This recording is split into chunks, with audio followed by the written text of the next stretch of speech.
My newborn's pediatrician is always so crowded in terms of size of waiting room versus number of people waiting. It requires a certain amount of etiquette controlling your kid, because there are no toys, no play area, no real space for shenanigans. Enter lady with 4 kids, a newborn, 2 toddlers, and a kindergarten-aged kid, little girl in question here.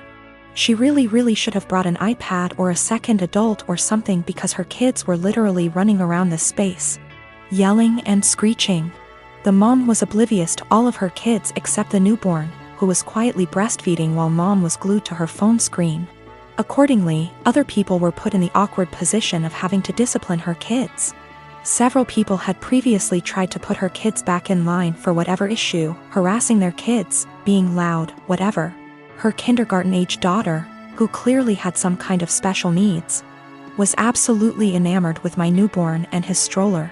She was asking me if she could push it around. No, she was getting super close to my newborn, stop, and was generally just being annoying. FFS at one point when I wasn't looking and was preoccupied with my own kid. She went digging in my diaper bag and throwing my stuff onto the chair and the floor. My newborn was really fussy because we were there for a sick visit and he wasn't feeling well. And I did not feel like entertaining some strange kid. I tried being polite about it. Sweetie, where's your mommy? Points to mom, ma'am. Points to kid. The lady would call her kid back, but the kid just kept coming back to me. Rinse and repeat. I told her she needed to stay with her mom. Little punk says I don't wanna and keeps trying to touch my son, my stroller, our stuff. Finally, I'm trying to fix a bottle of formula while holding a screaming baby and listening to this little girl like a broken record. Why is your baby crying? Why is your baby crying? Make him stop. I don't like that, and her annoying self knocks my bottle of formula off the table and into my stroller. So now I'm out formula, kid still screaming, and I have a huge mess that I don't have a great way to clean up. I'm at my wit's end. I raise my voice at this kid. Look what you did. I am not your babysitter. You are bothering me. Get out of my face. People looked at me like I was the biggest on earth. A lady speaking Spanish actually did call me a. The little girl starts crying. I'm not apologizing. The mom confronts me. I tell her she should have been watching her kid, and that's the hill I'm prepared to die on. My wife and I, both mid-30s, have been happily married for 9 years. We don't have any kids and don't want kids. We had the what-if talk before getting married. She told me she would want to have an abortion if she ever got pregnant. Yesterday my wife told me she's 9 weeks pregnant. She's on the pill, but accidents happen. She said she wants to carry to term and give the baby up for adoption. Naturally, I was surprised by the news and her change of mind. I asked her if she considered getting an abortion.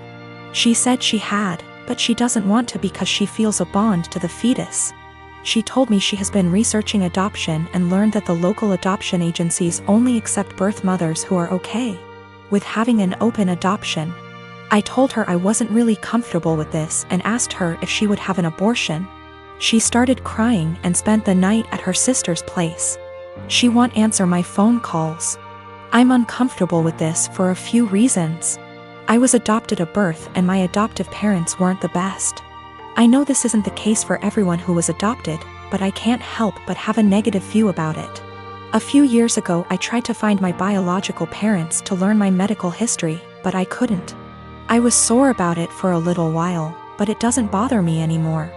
My wife is aware of these points. I just don't want to pass on my genes because they're essentially a mystery to me. I also don't like kids. My wife said she actually would prefer to keep the baby, but she knows I wouldn't want to. So she said having an open adoption sounded like a reasonable compromise. I understand why she thinks that, but I still don't want to have any biological children, regardless of how much / little I would be involved in raising him or her. My wife takes birth control for reasons other than contraception.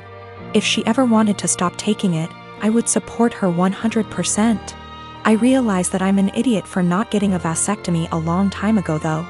It honestly never occurred to me until now. I think because my wife has always been on birth control and said she would have an abortion.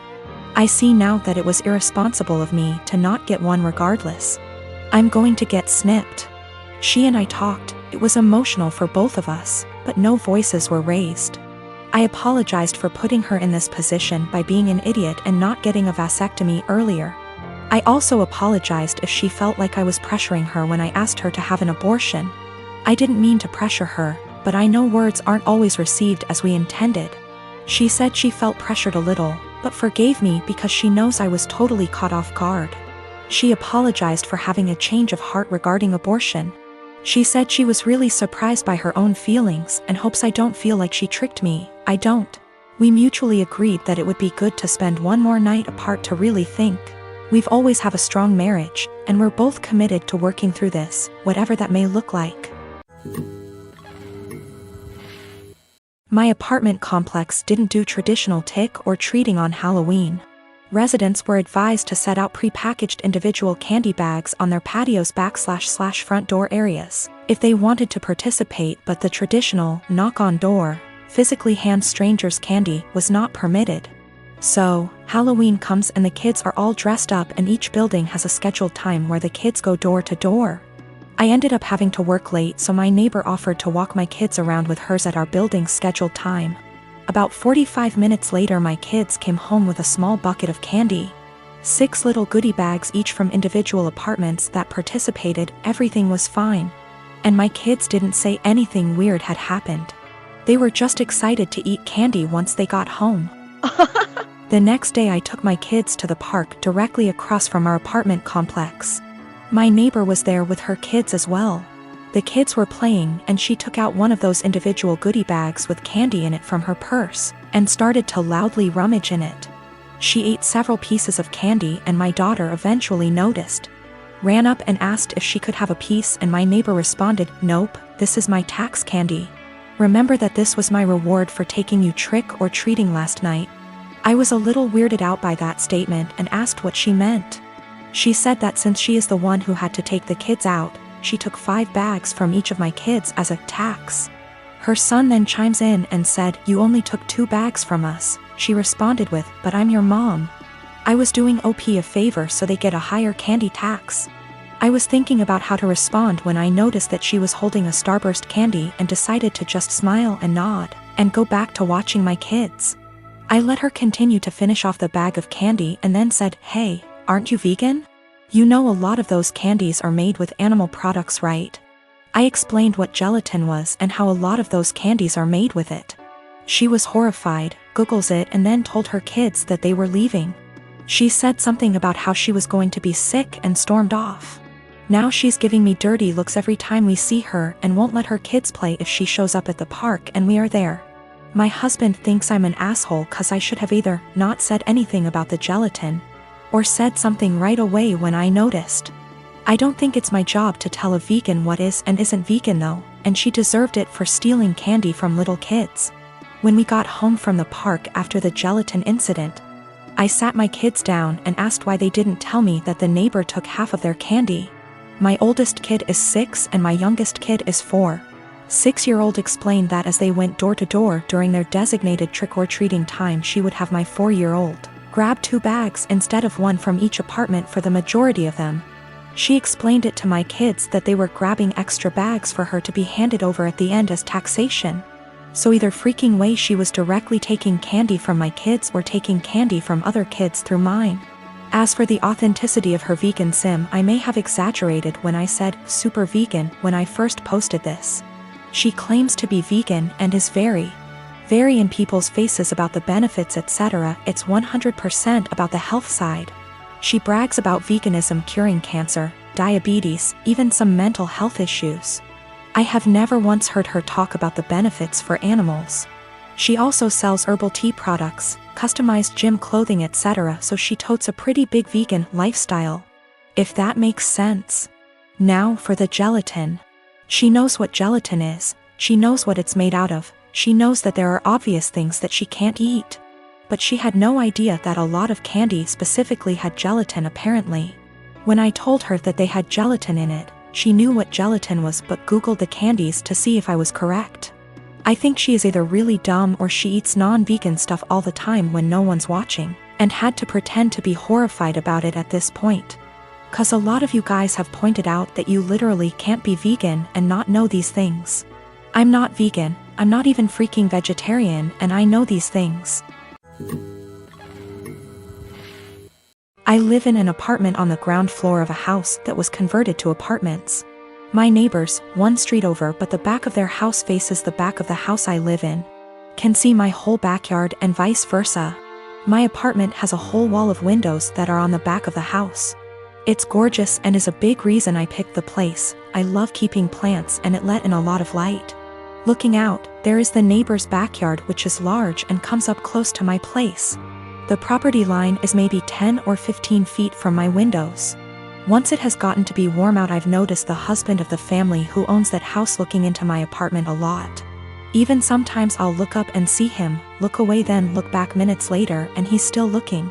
So I started shutting the shades during the day, but that was kind of annoying. My place is a dark cramped shoebox without the windows open. And I can't do that for too long because the plants were struggling without light, so I bought these window coverings that make windows into one-way mirrors. During the day when it is light out, my windows look just like mirrors now. From the inside it looks pretty much the same, the windows look tinted slightly darker, but that's it. From the outside you can't see in at all, it looks exactly like mirrors. The section of windows it's applied to is about 8 feet high and 20 feet wide. After a week of the window coverings being up, both of the parents from the neighbor's house came to my door and wanted to talk to me. The wife was complaining about the windows for a lot of reasons. 1. They were ugly too. It was uncomfortable, especially for the teens and their friends, to have a huge mirror adjacent to the swimming pool. It's at a time that they feel insecure about looks and they have lost interest in hanging out by the pool. 3. In the afternoon and evening, it was reflecting a lot of extra sunlight into their backyard. They couldn't enjoy eating dinner on the back porch with the sun in their eyes. I said sorry about the inconvenience, but I wanted it for privacy.